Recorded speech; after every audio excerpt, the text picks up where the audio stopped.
Tuesday, February 25th, 2025. There's something in those numbers. Oh, 2, 20 something. Anyway, whatever. Um, so uh, today on The View, I don't know what they started talking about, but Amy Alyssa Fairfather Griffin kind of hijacked the conversation to talk about the thing that actually is the most important. They started talking about Macron and our allies. That's what it was. That video was weird, um, with Trump touching Macron's knee and Macron pushing his hand away, like moving it, and him having to correct what Trump was saying. He did it very jovially, but you could see Trump was getting irritated because he was getting contradicted, which I thought was kind of funny. Um, but Amy Alyssa Farfar Griffin brought up the point that the UN resolution that was brought up, um, that basically made the declaration that Russia was the aggressor in this war against Ukraine because it was the third anniversary of the initial invasion, and the U.S. voted against it alongside Russia. It's and the U.S. had a separate resolution that made it sound like it wasn't Russia's fault, that it was more. I don't know if it was necessarily Ukraine's initiation or that there was terrible people on both sides. I don't know what that resolution actually had to say, but it got amended to be correct that Russia was the aggression, and then the U.S. decided not to vote on it at all. Um, but the one that they did vote on, they voted no to just make the declaration that it was Russia's act of aggression. And it's a really big deal because here we are in the United Nations, and we've made a very specific public record of voting with the bad guys. This is, these are the divisions of World War II, and we're on the side of the Axis, not on the Allies. Um, this is basic world history stuff that we learned a long time ago. Who was on what side, and we're on the wrong one.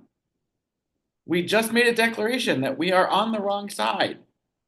Um, and so it does make sense that our European allies would band together against us and um, work to figure out how to help Ukraine without the United States help. Um, because it matters a lot to them. It's their backyard. And if Putin's rolling across, where does he think, where do they, where's he going to go next? And the thing is, this particular regime, the Reich Republicans, um, running this regime in our country, want that for Russia. And I mean, we're on the wrong side, and it's really frustrating to see that, and and you have no choice but to sort of root for the um, European allies. We need to be stopped somehow. I don't know how we're going to do it because it doesn't seem like we're doing much within. Um, I keep ranting about the same thing over and over again. And I don't watch MSNBC, but it's just sort of been thrust upon me in many social media feeds. This interview that Rachel Maddow did with Hakeem Jeffries last night on her show. And she's basically pleading with him, saying, people want to know that you're meeting this moment, that you're in it for the to fight this on a bigger scale than just some partisan budget negotiation. Yes, the budget negotiation part and the legislative part is important, but there's a bigger thing happening on a bigger scale, and people want to know, what are your ideas? How are you going to combat this? And he gave this really measured kind of political response, and it was just like, dude, you're missing the point when it's even being asked directly to you. That and he talked about his family and it's core to his value, blah blah blah. But we don't see it. Um, and it's nice to see someone on sort of that kind of public scale challenge a lawmaker enough to be like, people want more from you. And I know that the phones are getting flooded, um, both sides of the aisle, um, with people that are angry and upset and frustrated. And um, the more that we do that, the better. The more that we call our representatives, specifically if they're a Republican, and tell them that their jobs are on the line. Um, and the Democrats too, get your fucking ass in gear. I don't, I don't. It's the most. I mean, I've been disappointed in the Democrats before for not sort of playing hardball enough, but it couldn't be more necessary right now. And they told us. They told us for months that he was the biggest existential threat to democracy, and he must be stopped. And then the election happened, and now it's like, oh well, I guess they're just going to let him do it. And James Carville's advice about, just let him crash and burn doesn't apply here.